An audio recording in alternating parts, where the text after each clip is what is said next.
Kuwait நாட்டின் Mangaf நகரத்தில் தொழிலாளர்கள் அடுக்குமாடி குடியிருப்பில் ஏற்பட்ட விபத்தில் குடும்பத்தினரை பறிகொடுத்த உறவினர்களின் கதறல்கள் தமிழகம் தாண்டி ஒலித்து வருகிறது.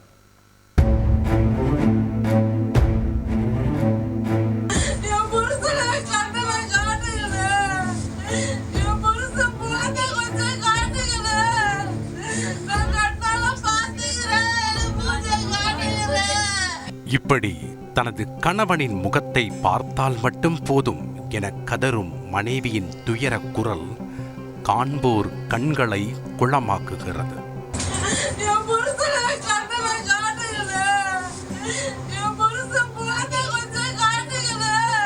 வறுமை காரணமாக குடும்ப பாரத்தை சுமந்து குவைத் சென்ற சிவசங்கரை அரை மனதுடன் அனுப்பி வைத்த குடும்பத்தினருக்கு அவர் உயிரிழந்து விட்டதாக துயரச் செய்தியே மிஞ்சியது.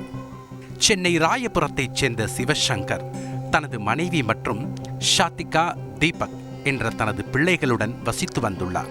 சிவசங்கர் நடத்தி வந்த தொழிலில் நஷ்டம் ஏற்பட்டதால் வெளிநாடு சென்று வேலை பார்த்துள்ளார்.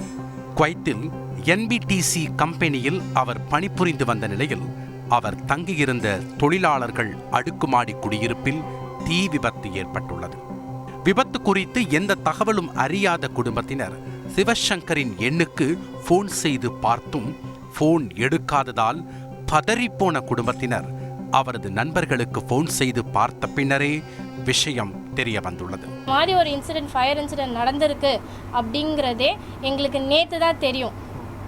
அதுக்கு முன்னாடி வரைக்கும் அது எங்களுக்கு தெரியாது. மார்னிங்கோ எந்த ஒரு கம்பெனி சைட்லேருந்தோ எந்த ஒரு அப்டேட் வரல. எங்களுக்கு ஏஜென்சி மூலியமாகவே எங்களுக்கு அப்டேட் வரல. நாங்கள் கால் பண்ணிகிட்டே இருக்கோம் அப்பா நம்பருக்கு. இன்றைக்கி மார்னிங் வரைக்கும் நாங்கள் எவ்வளோ முடியுமோ அவ்வளோ ட்ரை பண்ணோம் அப்பா நம்பருக்கு கால் பண்ணுறது. ரிங் போகுது. ஆக்சுவலி அவர் ஃபோன் சார்ஜ் இருந்ததுனால மேபி ரிங் போயிருக்கலாம். அண்ட் சார்ஜ் ஆஃப் ஆனதுக்கப்புறம் காலிங் அப்படின்னு தான் வந்தது. மற்றபடி எந்த ஒரு கான்டாக்டுமே இது வரைக்கும் நாங்கள் அவரை எதுவுமே தெரியல. தயவு செஞ்சு அவர் கொஞ்சம் சீக்கிரமாக கூட்டிகிட்டு வந்து எங்ககிட்ட கொடுத்துருங்க. Whatever it is.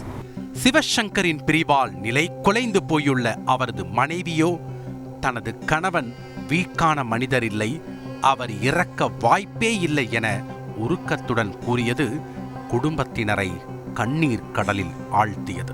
அவர் இறக்கிறதுக்கு வாய்ப்பு கிடையாது. அவர் அவ்வளோ வீக்கான மனுஷன் கிடையாது. ரொம்ப ஸ்ட்ராங்கான மனுஷன். அவரை யாராலையுமே ஒன்றும் பண்ண முடியாது. தனது கணவர் உயிரிழந்து விட்டார் என்ற செய்தியை நம்ப முடியவில்லை என கூறும் மனைவி அவரின் முகத்தையாவது காட்டுங்கள் என சோகத்துடன் கோரிக்கை வைக்கிறார். எனக்கு என்ன பண்ணுறதுன்னு தெரியல. ஆனால் இன்னி வரைக்கும் எனக்கு நம்பிக்கை இல்லை.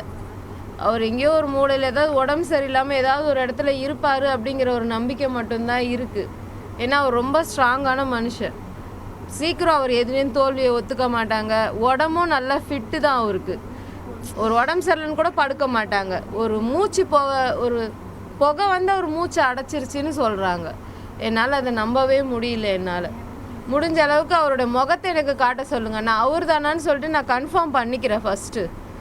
அதுக்கப்புறம் பார்க்கலாம். எவ்வளோ சீக்கிரம் முடியுமோ எனக்கு அவரோட ஃபோட்டோவை காட்டுங்க. அவரை என்கிட்ட கொண்டு வந்து சேர்க்கறதுக்கு ஏதாவது வழி இருந்தால் பண்ணுங்கள். எனக்கு அது போதும். எனக்கு குடும்பத்தை கட்டி காக்க வெளிநாட்டிற்கு சென்ற தனது கணவரை இழந்துவிட்டு மனைவி துடிதுடிக்க செய்வதறியாது அவரது பிள்ளைகளும் தவித்து வருகின்றனர்.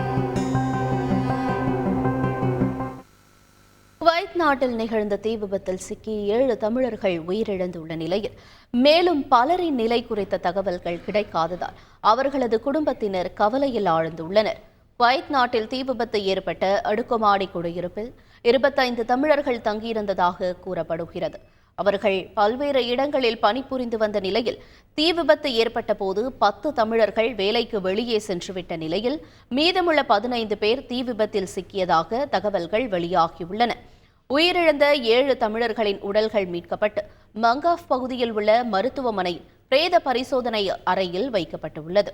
உடல்களை தமிழகத்திற்கு கொண்டுவர நடவடிக்கையும் எடுக்கப்பட்டுள்ளது. இந்நிலையில் தீ விபத்தில் சிக்கிய மீதமுள்ள 8 பேரின் நிலை குறித்து அதிகாரப்பூர்வ தகவல் கிடைக்காததால் அவர்களது குடும்பத்தினரும் உறவினர்களும் கவலை அடைந்துள்ளனர்.